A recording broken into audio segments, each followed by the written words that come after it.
Grabando. Christian, tu primera película con Ridley Scott, ¿es algo que llevabas buscando durante años o surgió trabajar con él por accidente? So working with Ridley Scott, is this something you were pursuing, a few years ago, or is it just something that happened? No, it was something that I had enjoyed his films a great deal, obviously, and then I'd worked with both with Russell Crowe and Gary Oldman, and both of them had told me that Ridley was probably their favorite director, and both recommended that I meet with him. So I did. I called Rid up and I said, let's meet up, and that was about 5 years ago, and nothing seemed to happen in between. Seemed like he'd probably forgotten. And then out of the blue, he calls me up and he says, I want to play Moses, which was a big surprise. Para preparar un personaje tan icónico como el de Moisés, ¿has buscado referencias en otras películas, en la propia Biblia, o te has centrado o te has querido limpiar de todo y empezar desde cero para lo que específicamente te pedía Ridley?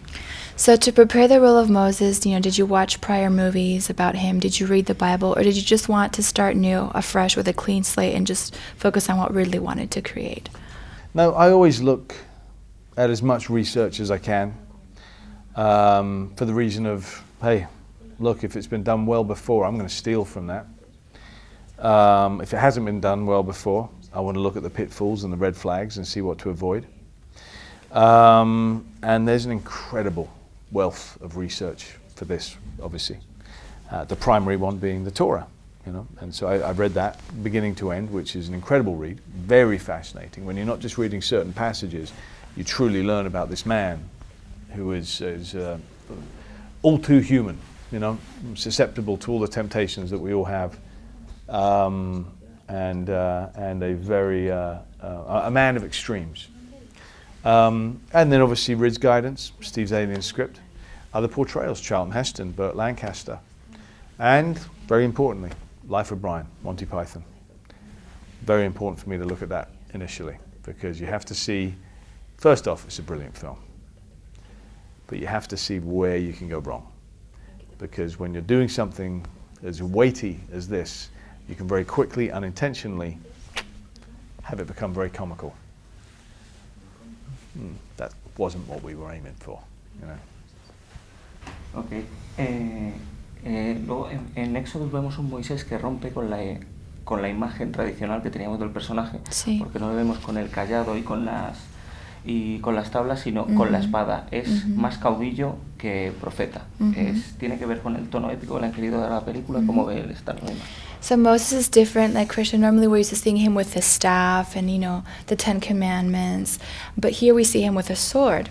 Like, is he more a freedom fighter than a prophet? Is this sort of the twist that you wanted to present to make that more epic? We wanted to present it more as the making of a prophet, of a man who doesn't really feel that his destiny is to be a prophet, but a man who is full of self-doubt about whether he can accomplish the mission that God has set him.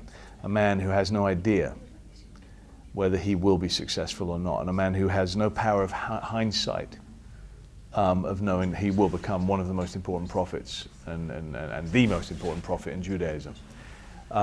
Therefore, you had more of a man who was living in the moment, and we found that to be a more interesting approach.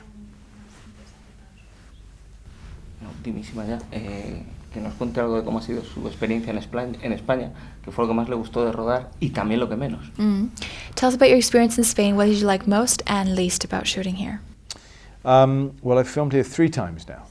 First, when I was 13, I shot Empire of the Sun down in Jerez. Even at 13, I enjoyed the sherry a great deal.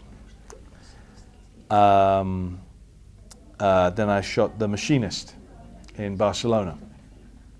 And unfortunately, I wasn't able to sample the food because I was very skinny and I didn't eat much.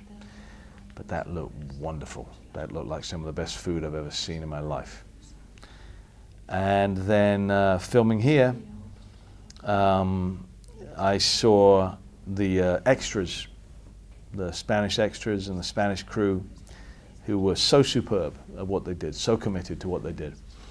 And also in this very hard time, it was very satisfying to be able to help in a small way towards the local economy and help these individuals out.